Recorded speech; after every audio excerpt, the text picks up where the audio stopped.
Hello guys, welcome back to Zik, the programming guide channel. My name is Beatrice and in today's video I'll be showing you how to lock Facebook profile.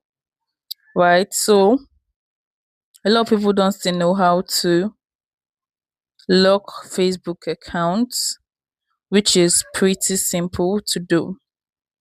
So when you lock your profile, you stop people from actually viewing your profile, from checking out your posts, your photos, your videos. So, in order to do this, the first step you have to take is open up your Facebook app, right? I'm going to open up my Facebook app now. And after doing that, the next thing you're going to do is click on those three horizontal line you can see at the right side corner of your screen. If you click on that, scroll down and click on settings and privacy. Click on settings again and scroll down, scroll down, scroll down, and you stop.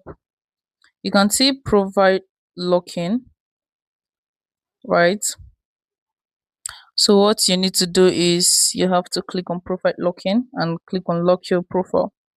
So for those who can't actually see profile locking in the setting menu, what you need to do is go back and go to your Play Store or your Apple Store and search for Facebook and get your app updated. So once you update the app, you're going to get that. If this guide was helpful, give it a thumbs up and equally subscribe to get my pro tips like this. Thanks for watching guys. I'll see you in my next video. Bye.